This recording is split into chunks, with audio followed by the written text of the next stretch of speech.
same periodicity we saw the Orchards Central Golden Mile through this entire undrilled portion. We'll be pushing that all the way into May and June as we prepare for the summer portion of our exploration campaign.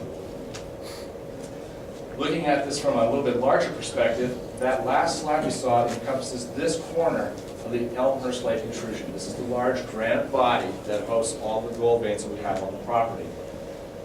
There's the Golden Mile, the Merino, etc. As we move into May, we'll have breakup. The snow will start to melt back, the ground will start being exposed. That's when we'll start to gear up our surface program. We have our 3 drill rigs going, but then that's when we'll mobilize our prospecting crews. There'll be 3 teams consisting of a backhoe, a prospector, a geologist, and support personnel. What they'll begin doing is looking at some of these other portions of the Elmhurst Lake intrusion where we believe, because of our geophysical data, we may be seeing structures very similar to the Golden Mile. That will include logical extensions to the Golden Mile itself, parallel features nearby, possible ladder veins, but then we can also start looking at all these other geophysically interpreted structure out in the main part of the Elmhurst Lake intrusion and really start to get our hands on what is the true geologic potential for this system. All our work today has focused on this area where we can see clear multi-million ounce potential, but it's only through additional work can we get our hands around what we're really seeing in the rest of the project area, the Hercules project itself. However, as many of you know, our plan is not just to be focused on just the Hercules project area. It's part of a much larger land package, our Beardmore Geraldton Holdings. We've assembled this land package for a very specific reason. We're in a very productive greenstone belt with a history of high-grade production. There are numerous untested targets. Part of our 2000 campaign must be to go out, examine these other targets, quantify them, put them in a queue, prioritize them, and begin the process of exploration. This is especially important for a company like ours because we're receiving a lot of attention, not just from the marketplace, but from third parties who are very interested in what we're doing. Unless we understand what the true potential of our land package is, it would be impossible for me to go to the board of directors and say, gentlemen, this is what I think we really have out here. We need hard data. So we are going to continue to explore throughout the district and try to develop additional targets.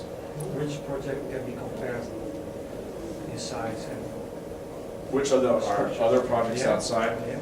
All of the other areas are in their infancy compared to what we've done thus far at Hercules. The process is actually quite simple. We've acquired much of the ground based on information available in the public sector. That would be old assay reports, existing mine workings, known geologic maps. So we have a good idea we have prospective ground. The next step is to go back through the available records and look for other indications of good grade gold mineralization. In Ontario, all your assessment records are kept. They're kept in a digital format. It allows our team of geologists to go in and look for old drill holes, to go look for old mine workings, look for indications of good grade gold mineralization.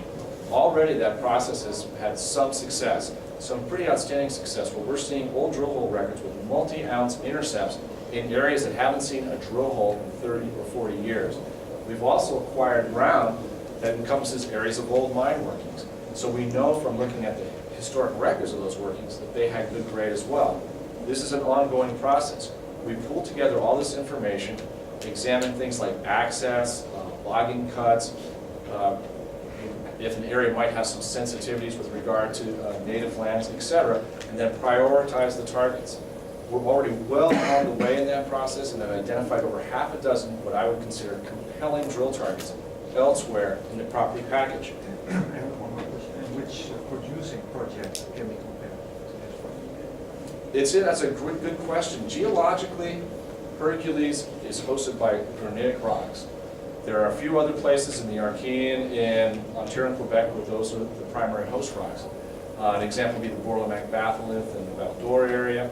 If you go look at Kirkland Lake, right on the main break, the #1 host rock is an intrusive rock. So in a broad sense, you can have corollaries like that. But every deposit is distinct and different. For example, most don't show the very linear nature that the Golden Mile does. Most don't show the very consistent high grades that we see. Very unique. It could be very unique, or it could be an example of a type of deposit that's more characteristic of this district versus the others. It just simply hasn't been recognized because it's very underexplored. One of the things we've taken advantage of in gaining this knowledge is when we went out and started putting together this land package, We looked for other similar areas that were unstaked or underexplored, and we were able to locate 7 other areas where there are intrusive rocks cut by this northwest trending structure that have indications of gold mineralization. It's just a way to leverage our knowledge against exploration in the district. The other target areas will be investigated in a very systematic fashion following prioritization. It's a simple matter of going out, doing the groundwork, stripping back, sampling, and identifying drill targets. The idea is that by the end of 2008, not only will we as a group have an idea of what the true potential for this whole area is, but if we are fortunate enough to have another discovery similar to the Golden Mile, you can imagine what the reaction in the marketplace would be to our company with a second area with that same type of multi-million ounce potential. And that is the ultimate goal, because that would reward the shareholders for their patience as we work our way through this entire exploration process. Go ahead. Just a slide or two to summarize what's going on with the company. Our new multiple high-grade drill hole intercepts along the Golden Mile are showing very consistent high-grade mineralization. Our new drilling has confirmed this high grade to the depth we've hit thus far, and we will continue to push our drill rig deeper and deeper to trace these ore shoots at depth. We have resumed drilling on the Golden Mile, and we will drill on the Merino vein as well. That drill program will be up and running by the end of the month with 3 rigs. Bill Chornaby, the company president, through his magical powers, has found 3 more drill rigs when no one else can find any, so we have the ability to expand our drilling program, should that be warranted, to up to 6 drill rigs. The high grades we're seeing at Merino and WL gold zones, they're open at depth and along strike. That provides other targets in the Hercules area. $17.5 million is budgeted for 2008. That equates to about 60,000 meters of diamond drilling.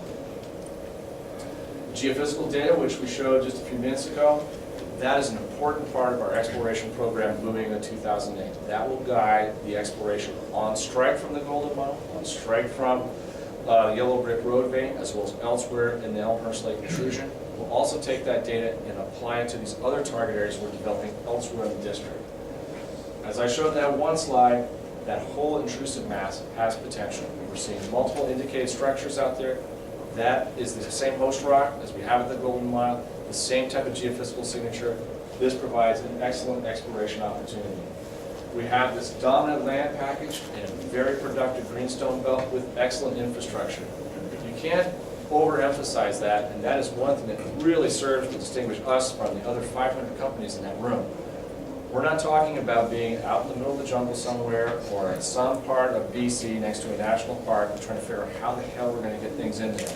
We have the Trans-Canada Highway running through the project. We have power, we have electricity, we have railroad, we have a local willing population who's excited about us being there.